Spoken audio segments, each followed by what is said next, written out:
हर हर महादेव दोस्तों। कामदा एकादशी तो अभी कृष्ण पक्ष में गई है। आज पुत्रदा एकादशी है। श्रावण मास की ये दोनों एकादशियां बहुत ही श्रेष्ठ, बहुत ही पुण्यमयी और अपनी मनोकामनाओं को पूर्ण करने वाली होती है।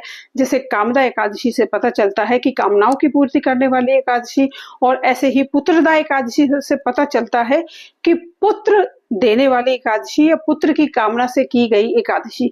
तो जिनको भी पुत्र चाहिए या बच्चा कंसीविंग के लिए जो प्लानिंग कर रहे हैं, या जो अपनी फैमिली को आगे बढ़ाना चाहते हैं या चाहते हैं उनके घर में बॉय बेबी हो, तो ये उपाय उनके लिए आज अति श्रेष्ठ है। बहुत ही कारगर ये उपाय है। ये शिव पुराण का उपाय है। इसमें किसी का भी बताने का या मेरा बताने का कोई बहुत ज्यादा बेनिफिट है नहीं, क्योंकि ये एक कथा है जो शिव पुराण में आती है। विश्वनाथ नाम के मुनि थे और उन्होंने बहुत घोर तपस्या की थी शिव जी की कि उनको शिवजी जैसा ही बेटा चाहिए।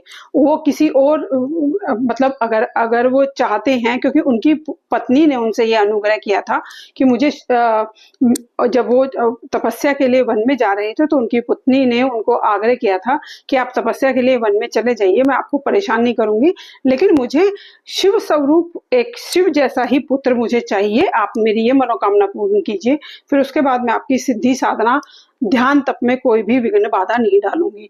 तो विश्वनाथ मुनि ने तपस्या से, सिद्धि से ये आराधना की थी कि भोले बाबा को वो अपने घर में एक बच्चे के रूप में अपने घर में उनका अवतरण हो और वो उनकी देखभाल अपने पुत्र के जैसे करें, क्योंकि उनकी पत्नी की ये मनोकामना थी। शिव पुराण में विशेष रूप से कहा गया है कि पत्नी अगर किसी चीज का अनुग्रह करती है तो ये पति का दायित्व हो जाता है कि उस अनुग्रह को जरूर पूर्ण करे, अगर उसके सामर्थ्य में है तो अवश्य। तो उन्होंने ये तपस्या की थी। तो जब उन्होंने ये तपस्या की थी तब उन्होंने ये विश्वनाथ स्तोत्र का एक रचना की थी, जिसमें उन्होंने भगवान की अभिलाषा की थी कि वो पुत्र रत्न में उनके घर में पैदा हो, और इस अभिलाषा को पूर्ण करने के लिए उन्होंने उनके बाल स्वरूप को, शिव जी के बाल स्वरूप को वहां पर अंकित किया है। इस स्तोत्र में विशेष रूप से शिव जी के बाल स्वरूप, बाल लीलाओं का वर्णन है।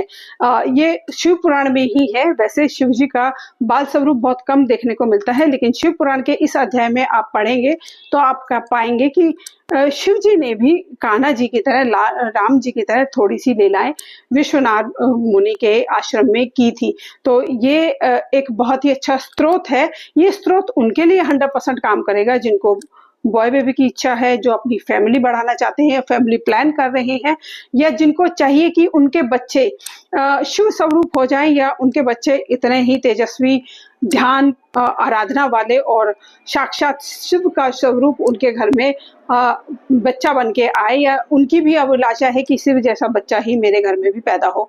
तो ये उनके लिए बहुत ही रामबाण उपाय है। आज पुत्रदा एकादशी है, बहुत ही श्रेष्ठ योग है। अपनी मनोकामनाओं को पूर्ण करने के लिए आप ये उपाय कर सकते हैं।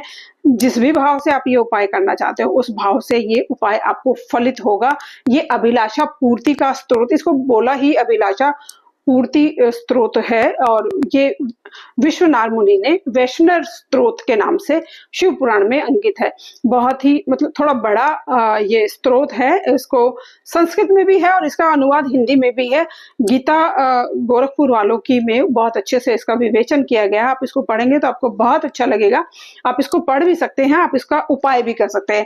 और जिनके बच्चे उनका कहा नहीं मानते, उनके बिल्कुल विपरीत जाने की बातें करते हैं, या अपने किसी की आज्ञा नहीं मानते या बड़ों का सम्मान नहीं करते, वो भी इस उपाय को कर सकते हैं। बस जो भी उपाय करें भाव से करें, विश्वास से करें।